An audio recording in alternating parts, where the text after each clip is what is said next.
Has anything led you to believe that this was maybe not a terrorist attack, which has its own implications, but intentional?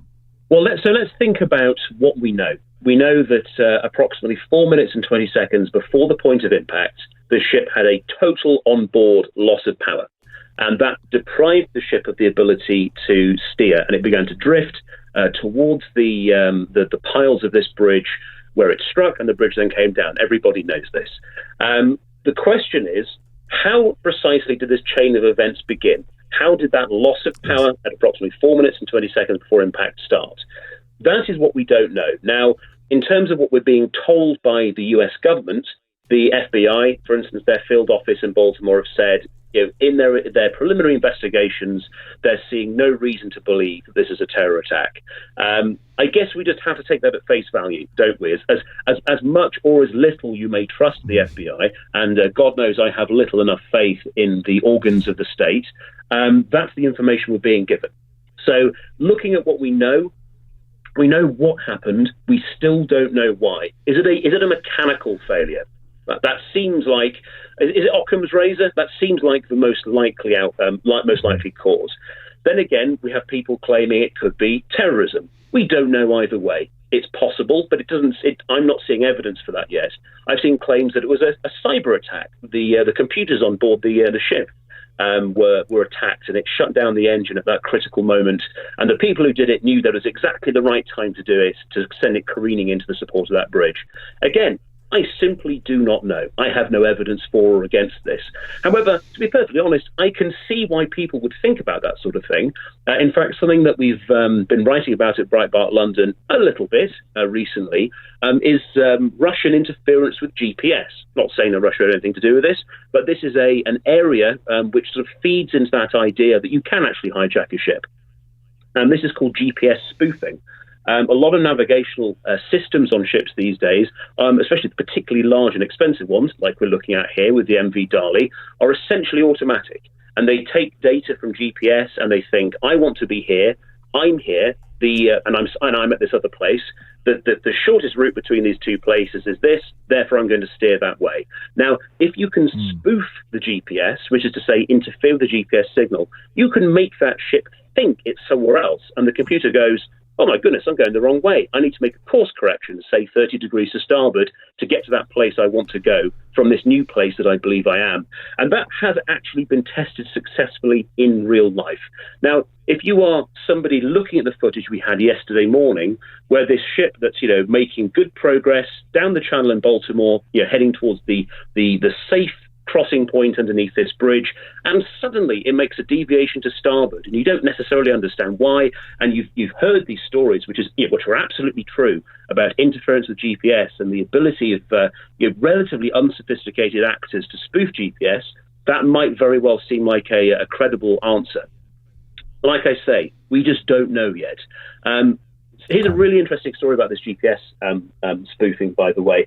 Going back about 10 years ago now, there was a group of university students, I think in the US, I think they were MIT guys, who built in their spare time for fun, built a GPS spoofer, took it on board a ship at sea and managed to reroute the ship they were on without the captain realizing, by fooling the ship into thinking it was somewhere else. So that is within the capabilities of determined university students. That made the news headlines at the time. Anyway, We've got well away from the facts, and that's entirely my fault. I don't yet see any evidence that any of what I talked about here is actually what happened. My strong suspicion is this ship suffered a machinery failure at exactly the wrong time, and they were unable to get command of the ship again. But we've just got to wait and see what the report finds. Okay. Yeah, so last time we chatted, yesterday, when did we talk? When did this happen? Was it say Wednesday? Yeah, so this happened Tuesday at 1:30 in the morning, right? Yes. Yeah, okay, yeah, so we talked yesterday morning, yeah.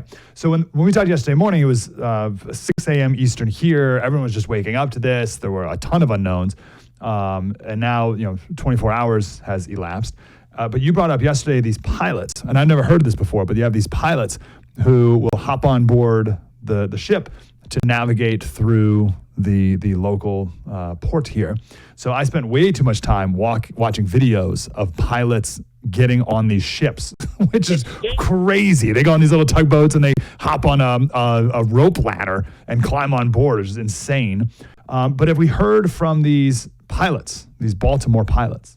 So we haven't heard from them. I think I said to this yesterday, I'm not sure, and I should have found out whether the pilots in Baltimore are city employees, which I suspect they may be, or whether they're freelance. Either way, they're seasoned maritime professionals. As it happens, I am staring right now at the official US government chart for the harbour of Baltimore. And obviously, when you're at sea, you don't have maps, you have charts. And rather than being various shades of green, they're various shades of blue. And I can see, very clearly marked here what's called the pilot boarding area. So obviously, if you're leaving the port, you'll embark the pilot while you're alongside, and they'll just walk on from the harbour side. They'll guide you through. You've got this deep dredged channel, which is sort of hockey stick shaped, so you can get away from the marine terminal, turn around 180 degrees, and then you join the main channel, which runs from Fort McHenry on the headland right in Baltimore Harbour, and that goes in a straight line all the way under the bridge and then out to sea. Then as soon as you're past the bridge, you have this purple shaded area on this US government-made nautical chart, which says pilot boarding area. And what that tells me is that as soon as you're through the bridge, according to the harbour authorities, you're out of the danger zone, you don't need a pilot anymore, and that's where you guys are going to get off. Equally, when you have ships coming in, that's the point at which they board just before the bridge, and they can start doing the work there. Why were there two pilots on board? That's unusual. What I've read this morning is one of them was actually a trainee, so he was getting work experience with an experienced pilot. It's fascinating that they were on board, and what pilots do is incredibly impressive. They're very professional people who do a very difficult and often dangerous job.